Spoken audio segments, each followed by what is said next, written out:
Assalamualaikum warahmatullahi wabarakatuh. Halo sahabat Islam semua. Kembali lagi di channel Dunia Islam. Seperti biasa, di channel ini kami akan menyajikan info dan pembelajaran yang menarik tentang dunia Islam.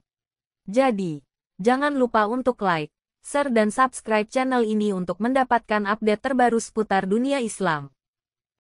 Pada zaman dahulu, di masa kenabian Ibrahim, hiduplah seorang raja yang saleh bernama Zulkarnain. Rakyat sangat menyukainya karena sang raja sangat bijaksana. Pasca kepemimpinan Raja Namrud yang kejam, Zulkarnain hadir sebagai pengganti yang membawa kesejahteraan bagi rakyatnya. Tak hanya itu, Zulkarnain selalu menyuruh kaumnya untuk melakukan kebaikan, dan ia pun juga berkiprah besar dalam mendakwahkan agama tauhid yang dibawa Ibrahim. Zulkarnain sangat cerdas dan pandai berpetualang. Ia melakukan ekspedisi ke seluruh dunia untuk menyebarkan agama tauhid. Sang raja amat pandai menguasai berbagai bahasa dunia. Ia juga mahir mengarungi melakukan perjalanan dari belahan timur hingga barat bumi. Dalam sebuah perjalanannya, Zulkarnain sampai ke tempat matahari terbenam di bagian barat dunia. Di sana ia mendapati penduduknya tak beriman. Zulkarnain pun kemudian mendakwahkan keesaan Allah. Mereka pun menyambutnya dengan gembira. Perjalanan berlanjut. Zulkarnain tiba di kawasan timur dunia di mana matahari tampak terbit dari sana. Penduduk timur tersebut sangat miskin dan terbelakang hingga tak mampu membangun tempat tinggal. Zulkarnain pun membantu mereka, mengajarkan memiliki tempat yang dapat melindungi diri mereka dari panas dan hujan. Setelah mendapat bantuan, mereka pun menerima dakwah Zulkarnain dengan gembira. Ia pun melanjutkan kembali perjalanannya. Tibalah Zulkarnain di sebuah tempat di antara dua gunung. Di bukitnya terdapat sebuah kaum yang tidak mengerti bahasa. Zulkarnain yang cerdas pun memerlukan penerjemah untuk memahami ucapan mereka. Kaum tersebut pun mengeluhkan kesulitan mereka pada Zulkarnain. Mereka selalu dilanda kemiskinan karena harta mereka selalu diambil paksa oleh kaum kejam bernama Ya'juj dan Ma'juj. Dalam sebuah hadis diriwayatkan bahwa Ya'juj dan Ma'juj adalah keturunan Nabi Adam, sama seperti manusia pada umumnya. Ya'juj dan Ma'juj disebutkan dua kali dalam Al-Quran, yakni dalam surat Al-Kahfi ayat 94 dan Al-Anbiya ayat 96.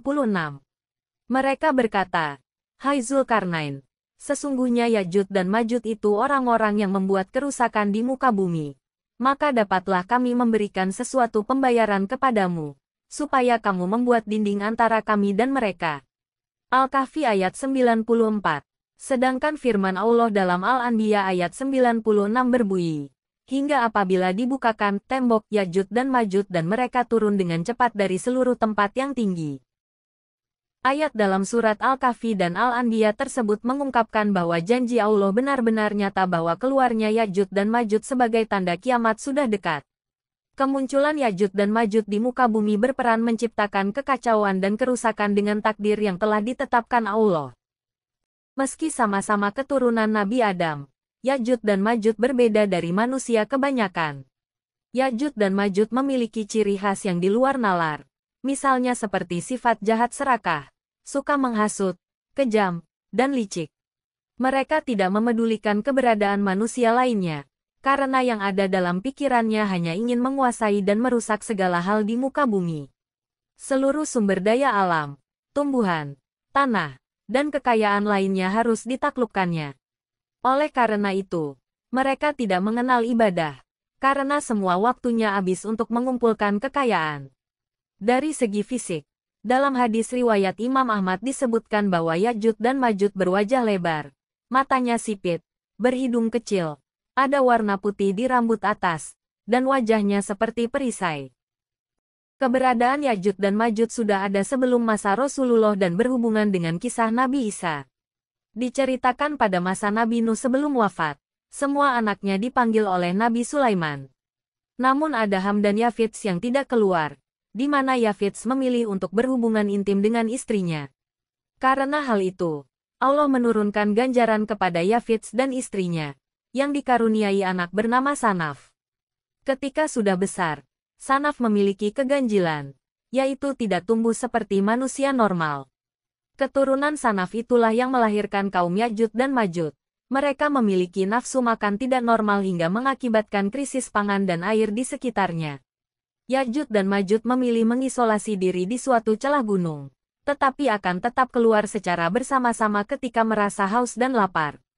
Para manusia kejam tersebut berpostur tubuh yang tak biasa. Mereka selalu merusak setiap hal yang dilewati. Kaum Ya'juj dan Ma'juj tersebut tinggal di antara dua gunung. Mereka selalu mengganggu kaum di bukit dengan merampas dan merusak segala sesuatu, baik tanaman maupun ternak. Zulkarnain diutus oleh Allah untuk membuat bangunan atau dinding dari tembaga dan besi untuk menutup pintu keluar dan masuk kaum Ya'juj dan Ma'juj. Ketika tugas tersebut selesai, Zulkarnain mengajak masyarakat di sekitarnya untuk meninggalkan tempat tersebut dan mencari lokasi yang lebih layak huni. Dinding tersebut akan dijaga kekuatannya hingga waktu yang ditentukan Allah terbuka, yakni menjelang hari kiamat kubra. Ya'juj dan Ma'juj tetap berusaha keras membuka kurungan mereka, termasuk dengan menjilatinya. Kendati demikian, ketika dinding yang dijilati akan berlubang, Allah akan menutupnya kembali. Menjelang kiamat, dinding tersebut akan terbuka, hingga masyarakat tidak sadar bahwa Ya'juj dan Ma'juj sudah membaur. Nantinya, Ya'juj dan Ma'juj akan dibinasakan oleh Allah setelah mendengar doa yang dipanjatkan oleh Nabi Isa dan orang-orang beriman.